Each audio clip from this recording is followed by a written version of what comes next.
So let's give you some overall perspective. You can copy down if you want. Finding limit using algebra, but you already did this before.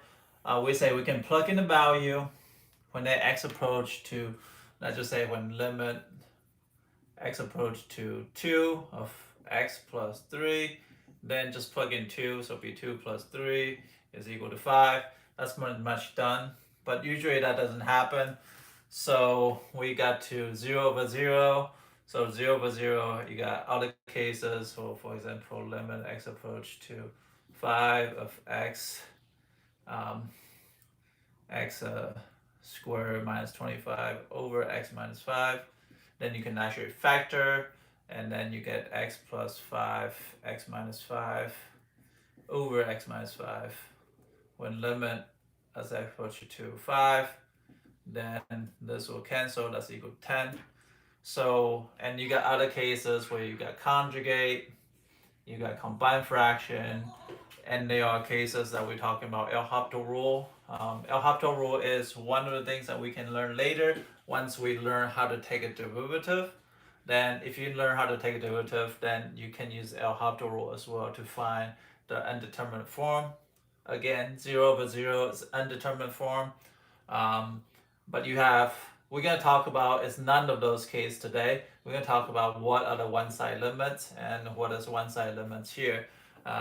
Is any difference? No, it's just a flow chart, depending on where you're going, depending on when you're doing what. So what we're going to do is we're going to start with the easiest one-side limit. We're going to say is limit as x approach to 2 at 1 over x minus 2. Okay, so that's a very simple case. What we're going to do is we're going to approach from the left side. Okay, from the left side.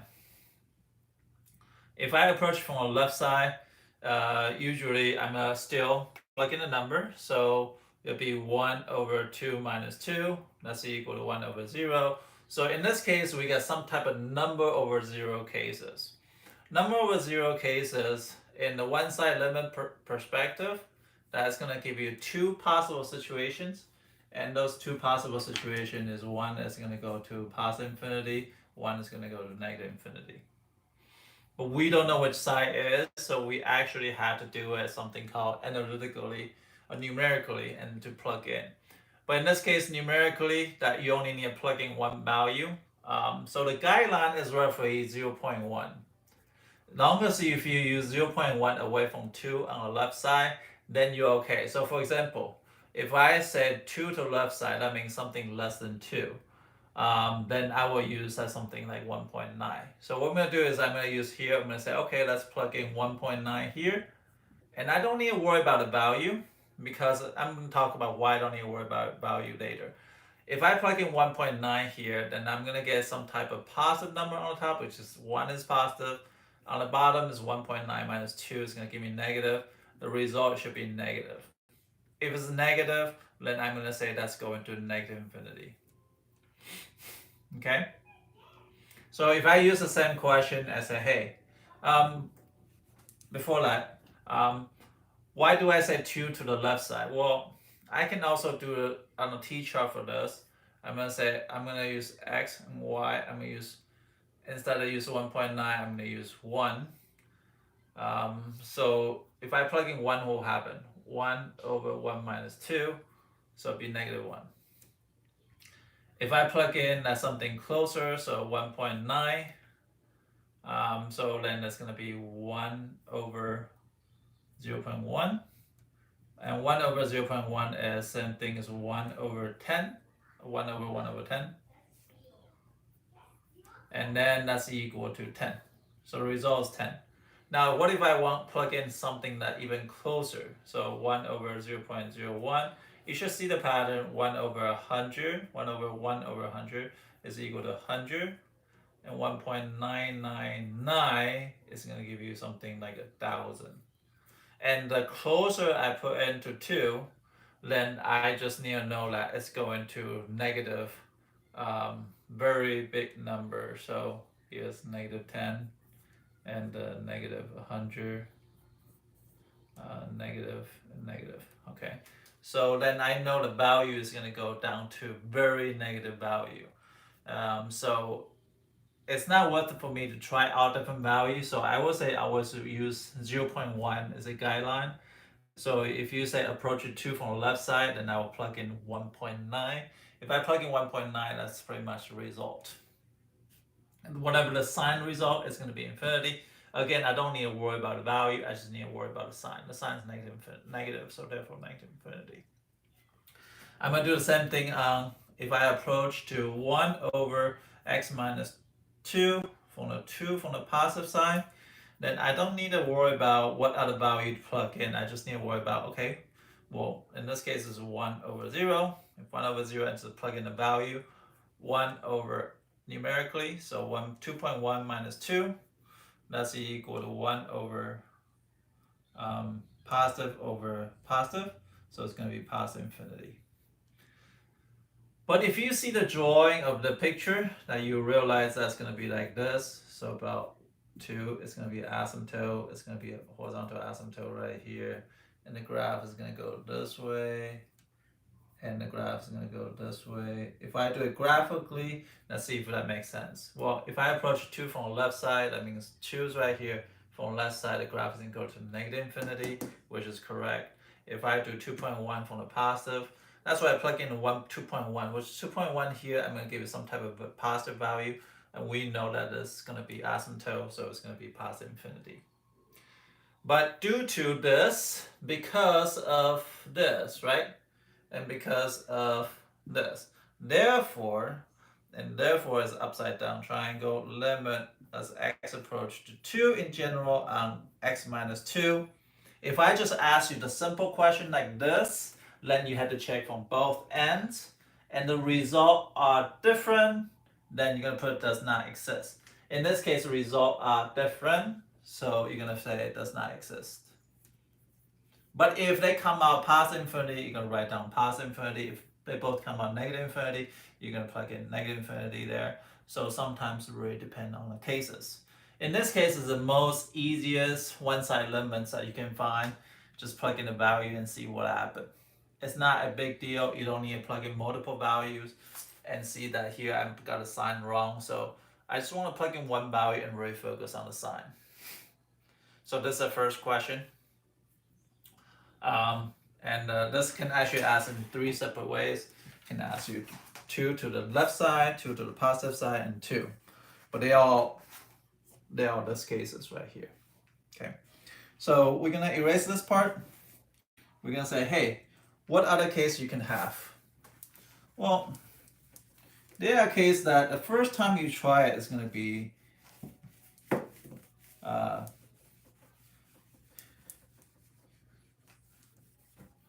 number over 0. So we're gonna try this case. So we're gonna try a few different cases. We're gonna say A, and we're gonna say limit x approach to 2 from the left side of x squared minus 2x minus 8 over x squared minus 4.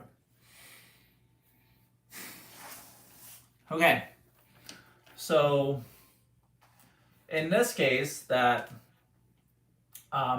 when we plug in a number, we're going to get 4 minus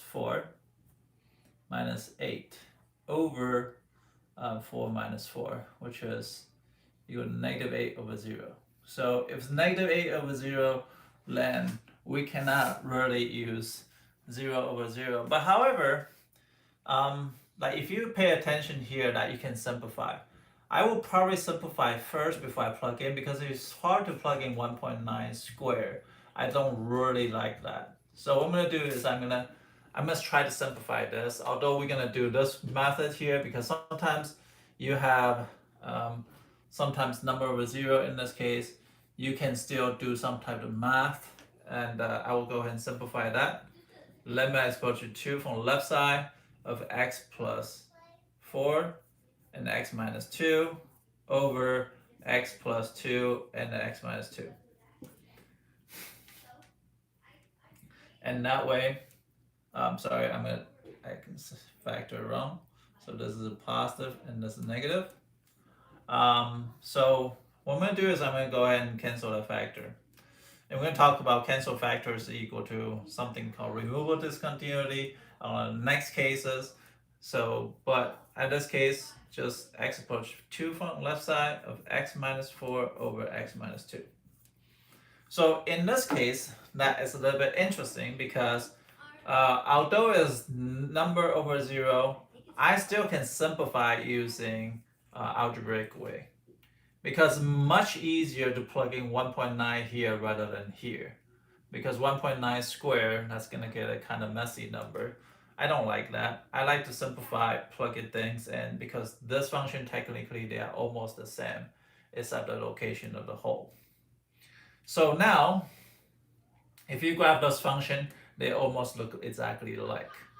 So now I'm going to do, plug in 2 from the left side, so which is, in this case, I'm using one side limits, so it would be 1.9 minus 4 over 1.9 minus 2. And that's going to give me negative sign on the top and negative sign on the bottom. Therefore, is equal to positive sign, it's positive infinity.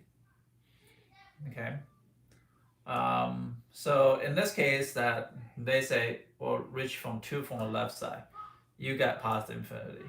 What if they ask you limit x approaching 2 from the positive side of the same function, x squared minus 2x minus 8 over x squared minus 4. But the thing is, we already did the hard part. All you gotta do is say, well, what happens reach from 2 from the positive side? Then you just have to make sure that's simplified down to here. And we're going to plug in that 2 plus, so it's 2.1 minus 4 over 2.1 minus 2. You're going to see it very carefully. This is going to give you a negative on the top. This is going to be positive on the bottom, so it's going to be positive infinity. The result is, the result is negative infinity, my bad. So if it's negative infinity, because top is negative, bottom is positive, so it's negative infinity. Therefore, limit x approach to 2 from the x squared minus 2x minus 8 over x squared minus 4. It's really dependent. If I ask this question, that's going to give me positive infinity. If I ask this question, it's going to get negative infinity. If I ask x approaching 2 and you get negative 8 over 0, therefore you have to check both results. And then you say, oh yeah, the answer is going to be does not exist. Because one is going positive infinity, one is going negative infinity. And I'm not reaching from both ends. Therefore, I had to check from both ends. Therefore, it does not exist. Okay, so that is one of the questions that we have. Then also, let's talk about what happened at 2. Well, in this case, let's look at this new function. The new function has a denominator of x minus 2. Therefore, that means that there is a vertical asymptote at 2. So if I would technically graph this function, I don't want to graph in too detail, but I can say that approach 2, and there's going to be a dotted line here, is going to be a horizontal asymptote. You can double check my graph. And if I approach from the left side, it's going to give me positive infinity. So it's something like this. If I reach from the right side, it's going to give me negative infinity. So the graph in general is going to be like this. Okay, so we don't know what it's exactly like, but in general it's going to be like this according to this. Therefore, at x equal to 2, it's a vertical asymptote.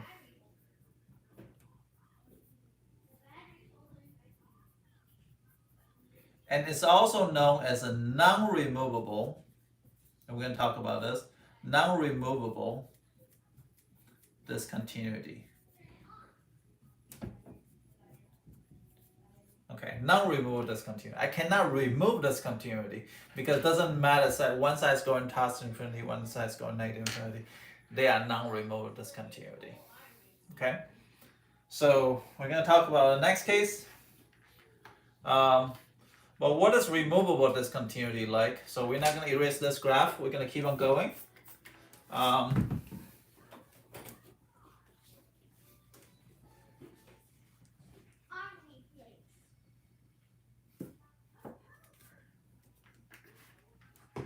what if I have limit x approach to -2 in this case?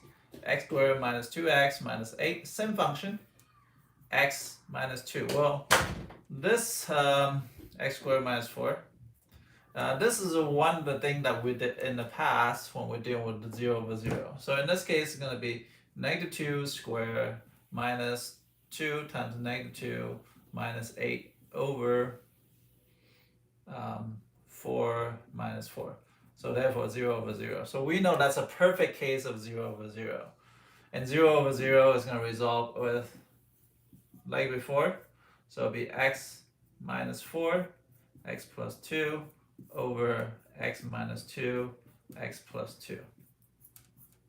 So do you know that cancel factor? So we're going to talk about this part. When there's a cancel factor, that means there's a hole here. Where's the location of the hole? Well, location is a hole is take the cancel factor, and then you set it equal to 0. Okay, so x equal to -2. So that means at x equal to -2, it's going to give me a hole. Now, where is that hole? Well, we're going to plug in -2 and see what happens. Limit x approach to 2 in this case, and we're going to plug in the -2 into this function.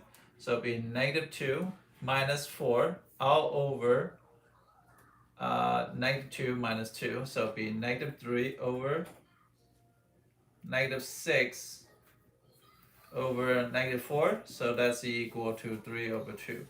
So in this case, a 3 over 2 here, that technically I'm going to have some type of hole.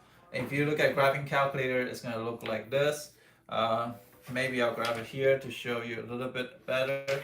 -2, and it's a 3 over 2, so it's going to be right here. A hole here, and the asymptote here, and there's an asymptote on the horizontal. We're going to talk about how to find the horizontal later. And the graph is going to be something like this, which is kind of makes sense because the hole is on this quadrant, and some type of graph is going to be like this. So if you're graphing on decimals, it should come out something like this. Has vertical asymptotes and horizontal asymptote, has hole in this location. Now again, this is a hole here.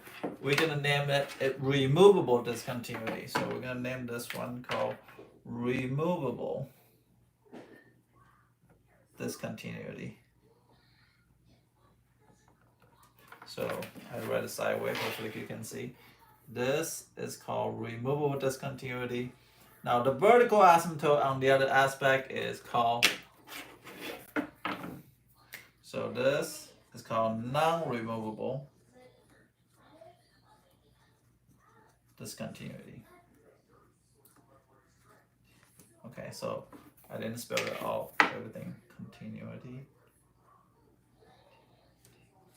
So again, the hole is called removable discontinuity. Why is removable? Because I can technically install a value right here. If I say when x equal to -2, y is equal to 3 over 2, then I can fill up this hole. It's kind of like push your finger right here, then the function is really continuous at that point.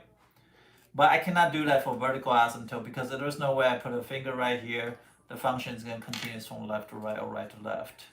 So therefore, this is called non-removable discontinuity. Non-removable discontinuity can happen in piecewise functions. So we're going to talk about this can be piecewise or greatest integer functions. Greatest integer function. So I'm going to write down greatest integer functions. Integer function. Okay, we're going to talk about that later. Greatest integer or absolute value over absolute value, which is a jump. So it can have some type of jump. So those are non-removable discontinuity. But major non-removable discontinuity usually are vertical asymptote. So vertical asymptote. Asymptote. So those are the cases that it can happen in this case. So vertical asymptote, jump, greatest integer functions, those are example non-removable discontinuity. A hole, however, is removable because I can fill in that part. I can fill in. Okay? So that'll be all for the limits.